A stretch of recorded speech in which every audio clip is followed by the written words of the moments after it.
Welcome to Dynamo Dynamics, winning goals to digital dominance. I'm your host, Danny Perry, and with me as always is my guy, Kai Peterson, back from a staycation. Yeah. How was it? It was nice. Got to watch Bayern play on the weekends, had a good Easter, took that next week off, just relaxed. Yeah. So apologize for not being here last week to go over the Colorado game, but we'll cover that today. All right, we'll let it slide this time. Everybody needs a little bit of time off, right?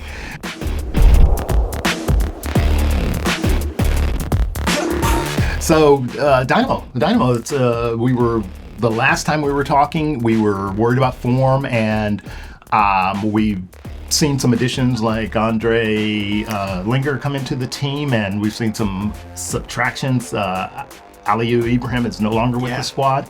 McGlynn making impact. But here we are now. It's 4 games unbeaten. Thoughts?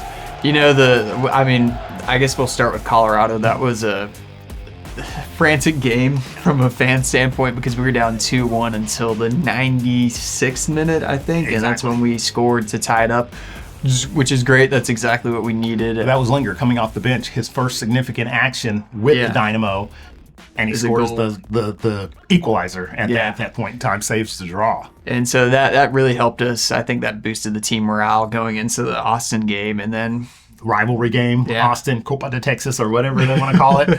But looks like it, I guess before we even say that, Brooklyn Reigns in the midfield is kind of a revelation. He's been a young player, but now all of a sudden he's starting every match and he's making a difference. And your guy Dorsey, man, he's awesome.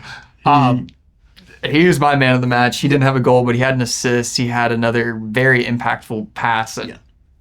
If Basic put it on target, may have been a goal, but he terrorized them from the right, though. I mean, from that his slot on the right side of the offense, he was just terrorizing that team. I mean, he's going from right back all the way to central attack. He's phenomenal, really. Absolutely, he really is. He had involvement in both goals, and so in case you didn't catch it, we did beat Austin. It was 2-0. The attack looked like it's really coming together finally with these additions and the changes in midfield and Dorsey playing like he's playing, and all of a sudden we're on a streak. Yeah, you know.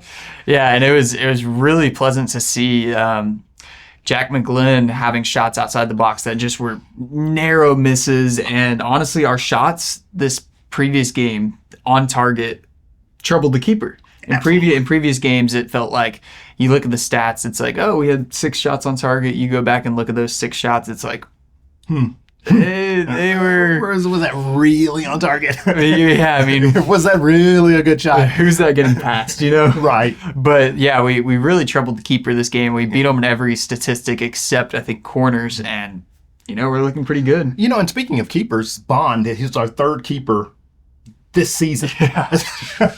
But he had a couple of big saves in this Austin match. Yeah. That, for a young keeper, he looks like the moment wasn't too big. We have a really young team because I think Reigns is still, he might be younger than me. I think he's 22 or maybe 23. He's a baby. McGlynn's 21. Yeah, we got a bunch of young guys that are really stepping up. They are. And when McGlynn, when he dials it in, when he gets his range correct, he's going to really be something because his shots he can shoot from distance. He moves in the box well. He is, I think he is, once he breaks the seal, it's going to be something to see. Yeah, once the floodgates open, I think he'll be good because, he has that power and finesse. He can shoot it from distance and beat the keeper. Yeah, absolutely. So Dynamo, it's all coming together. So now we get to, I guess it's another important stretch. We like I said, 2 wins and 2 draws in the last 4. We've got LAFC coming up, right? Or no, we're going to LA. Yeah, we're going to LAFC. And then a cup match, and then the forever nemesis Seattle Sounders. We'll say no more. Let's stick with one match at a time, Kai. What do you think about the LAFC matchup coming at the weekend? Well, LAFC's they've been a really strong team this year. I think they're top of the table. I think a draw there would be really nice to get. I will predict us a 2-1 win, but my alternate pick, I think it'll be a 1-1 draw. But I'm really hoping for that 2-1 win to keep the streak going. I don't know if that's a prediction or a conversation, but let's go with one or the other. All right, I'll go 2-1. 2-1 win. I'm going 1-0 to the Dynamo. I think that the defense is solidifying. I think the attack is coming together. We've got some players who can actually put it in the net. So, but I still think that it's on the road. They're still coming together as a team. Yeah. And but we get another win. We keep the streak going. I think so. All right, perfect. We won't talk cups or anything like that, but we've had some other sports going on. Well, I guess, well let's talk about the table first. We're still kind of sitting low on the table. I think we're 13th still, but we're 1 win away from 9th. So the Western Conference. Yeah.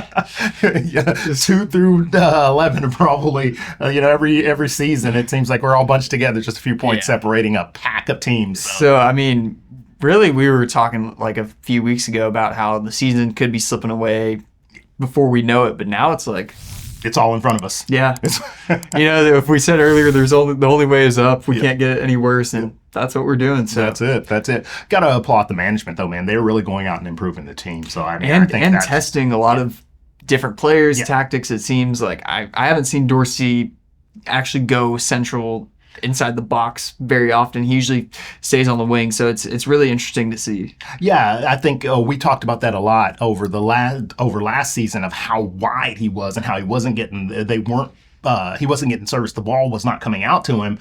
And this season he's more central. He's coming in a lot, and he's dangerous. He's just dangerous in those spots. I think he was involved in both goals, so heavily involved in both goals in this last match. So keep it up. Keep it up, most definitely. So what about NBA? We can talk NBA. The Rockets or the Rockets are down 3-1 right now. It's a Golden State, which hurts. Youth versus age and experience, I think, is the deal. That as we're filming, the game 4 was last night. Yeah, lost by 3. And missed 12 free throws. Silly fouls here and there. Just really inexperienced mistakes that you have to kind of learn through. You have to go through.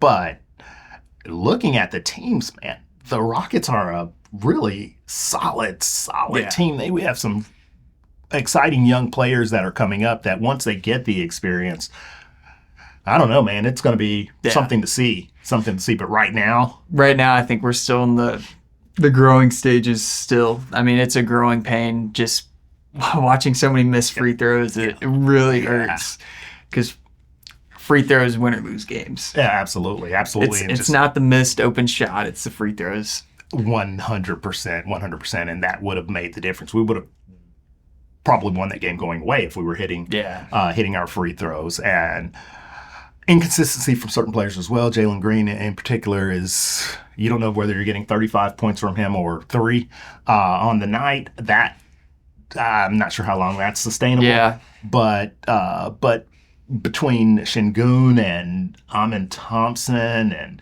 Van Vliet, a solid core. I mean, a really, really solid core. So we'll see. They're one for the future, I think. I don't think there's any way, I mean, homerism aside, I don't think we're going to win 3 games in a row against Golden State. What about you?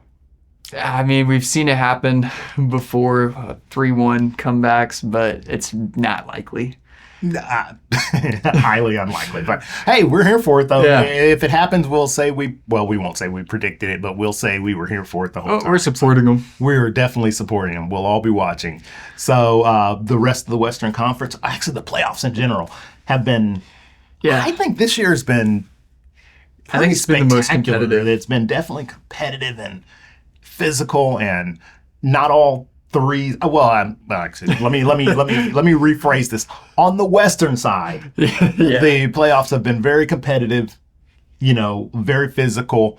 You see the mid-range game coming back. You see all of these things that are just throwbacks to like the 90s and early 2000s as far as the way playoffs were concerned. The East is the East. The East is the East. Blowouts, 55-point closeout games. Yeah.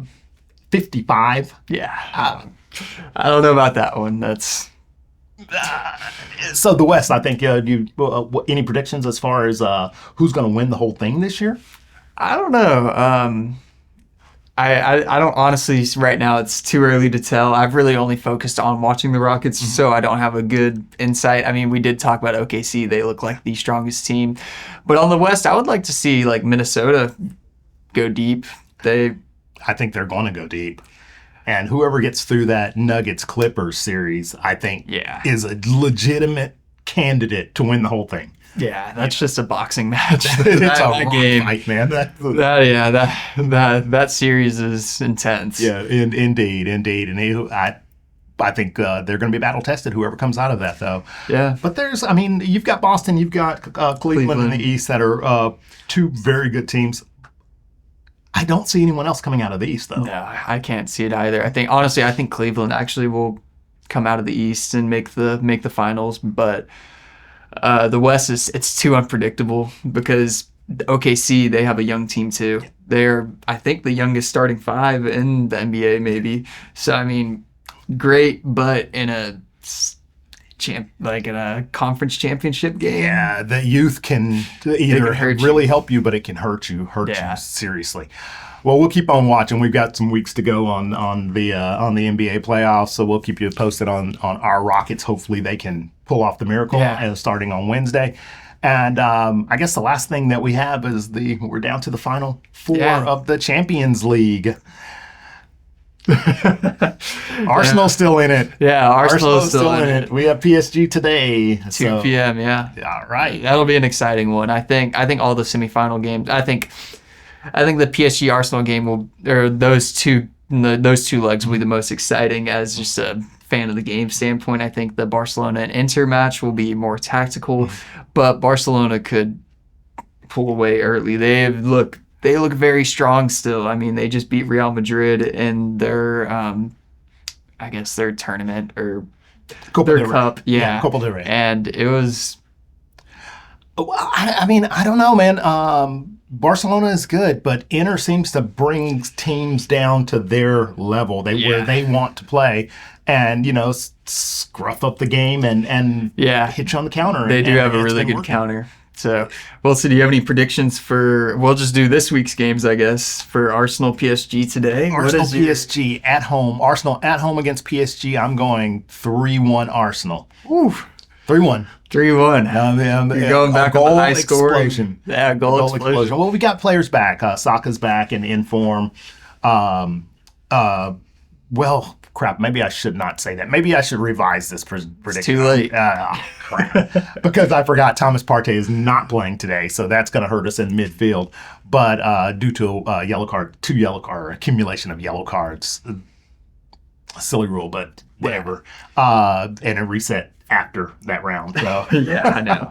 But yeah, I'll stick with 3-1. I think our attack is in good form, and I think while this is the best PSG team that we've seen with a bunch of players that we don't even know really at this point in time, not like the old Neymar, Messi, Mbappe days, but yeah, I'm going 3-1 Arsenal. I think for today, I don't think it'll be that high of scoring match. I think Donnarumma has been too good this Champions League to let 3 get past him. Honestly, I think it'll be 1. No, I'll go 2-1 Arsenal. 2-1 Arsenal. All right, perfect. So how about Inter and Barcelona? I'm going to spice things up. Actually, I think Barcelona will win 3-1. Is this match in Barcelona or in... I actually didn't check. But regardless, I think I'm going to go Barcelona 3-1. Their offsides trap is too good. 3-1 Barcelona. Hansi Flick, their ex-Bayern manager, great manager. You know what? I'm going 1-0 Inter. I could see that as well. I could see both. Inter. I think they're going to surprise them. I think Barcelona's ultimately going to win it. Yeah. I think today Inter Milan. I guess we'll see. There you go. Let us know y'all's predictions on Champions League, MLS matches, NBA, everything. Astros, we're not dabbling into that yet. It's too early in the season with Astros. They're looking good. But yeah, let us know in the comments. And yeah, we definitely want to hear from you. And we'll keep rooting for the Rockets. We'll keep rooting for the Dynamo to keep this streak going. And just let us know what you're thinking. And thank you for joining us on this week's episode of Dynamo Dynamics.